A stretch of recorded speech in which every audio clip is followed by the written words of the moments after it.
ওরা আসছে ঢাকাতে, এখন দেশে এটা একটা দেশ হোক, ঢাকা হোক, মিডিয়ার মাধ্যমে এটা তদন্ত হোক, তদন্ত হওয়ার পর এটা সুষ্ঠু একটা বিচার হোক।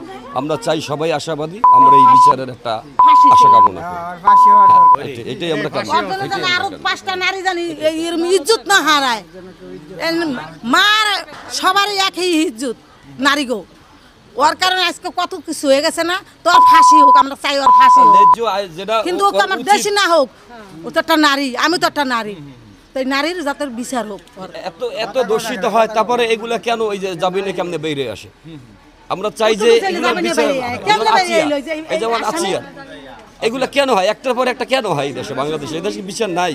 আমরা চাই আমার বোন আরেকজনের বোন হতে পারে, মা হতে পারে, এটা না হয়। অন্যায়কারীকে যেন ন্যায্য শাস্তি দেওয়া হয়, এটা আমরা সবাই চাই। এই বাংলাদেশের সবাই চাই, আমরা সবাই এই বিচারটাই চাই। এই বিচারটা আমরা চাই। আপনাকে ধরে ধর্ষণের মামলার আসামি কেমনে 1 মাস জেল খেটে বাইরে যেতে পারে? হ্যাঁ গো, টাকা আছে, আমরা গরিব, আমাকে টাকা না থাকলে কি আমাকে ইজ্জত নাই? এটার বিচার আমরা পাইতারি না, লেজ্জু বিচার আমরা আপনাদের দ্বারা চাইতে পারি না। এই লেজ্জু বিচারটা চাই, জানি ওর ফাঁসি হয়। আপনিও চান, আমরাও চাই, সবাই চাই লেজ্জু বিচার, মা বোনের ইজ্জত না হারায়, এটাই আমরা চাই। এটা আমরা চাই। আপনি কতটুকু জানেন একটু বলবেন?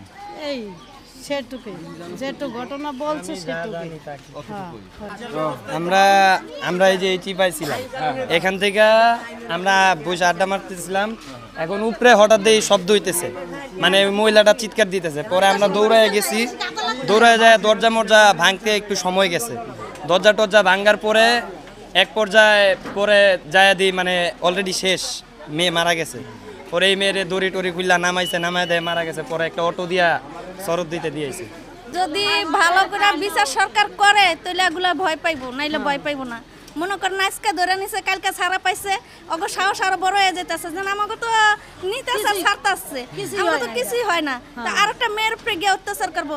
আজকে যদি আপনার মেয়েটা এরকম হইতো, তাহলে আপনার কিরম লাগতো? তাহলে ওর বাবা মার কিরম লাগে? বাপ নাই, বাপটা এই যে ইয়াতে মারা গেছে, গুলি মারা গেছে। তাহলে আজকে বাপ ছাড়া মেয়েটা ওর কিরম লাগতেছে, আর ওর মার কিরম লাগতেছে? তো মা অশেষ, ওর মা যে অবস্থা পড়ে রয়েছে, যদি আজকে মার কিছু হয়ে যায়, ছোট একটা বাচ্চা আছে, একটা বাচ্চা আছে, ওদের কি হবে?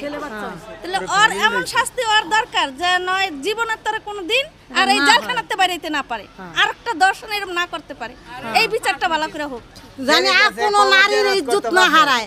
আর দেশে এলে কি আইন, দেশে আইন দেখি ও ধর্ষণী মামলার আসামি ও জামিন পেয়ে যায় 1 মাসে, তাহলে দেশে বিচার কি? হলে আপনার মেয়ে আমার মেয়ে, তাই তো কারো ইজ্জত থাকবো না, কারো ইজ্জত থাকবো, ইজ্জত নেই হলে খেলাইবে না।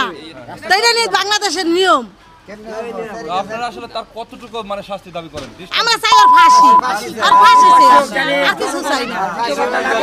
বাংলাদেশের ভিতরে এরকমের 2-4টা এই যে ঘটনাগুলো ঘটাইতেছে, এরকমের 2-4টা উচিত বিচার যদি হয়, তাহলে অন্য গুলো সূত্রে ভালো হয়ে যায়, আর পারবে না, কিন্তু বিচারটা হইতে হবে একটা ঠিকঠাক লিগ্যাল বিচার হইলে ভালো হয়ে যায়। এই যে আসিয়ার ঘটনাটা যে ঘটাইছে, আসিয়ারে ছিল না এতদিন বার ফাঁসি দেওয়ার, আর ফাঁসিটা অন্তরে কেন দিল না? জিয়ার একটা সন্তান, 8 বছরের একটা বাচ্চা, যদি তাল হয় বুড়ে মিলে করে, হ্যাঁ ফাঁসি অন্তর হইল না কেন? সরকার এটি দিল না কেন? এই নিয়ে তো ওরা আরো সাহস উপরে উঠতে পারছে, নয়তো নিচেই থাকতো। ওরা ভয় পাইতো, বলেন আরে ওই যে ওর ফাঁসি হয়ে গেছে, আমাকে ওরকম কাজ করলে আমাকেও ফাঁসি হইব। এই তো হয় না, খালি ওই ভিডিও ওই মোবাইলে ফেসবুকে ফাঁসি ভিডিও হইব, খালি কই যাচ্ছে, কিন্তু ফাঁসি তো 2-1 জন হলো না, হে তো আমরা দেখলাম না, হলে আমরা শান্তি পাইতাম।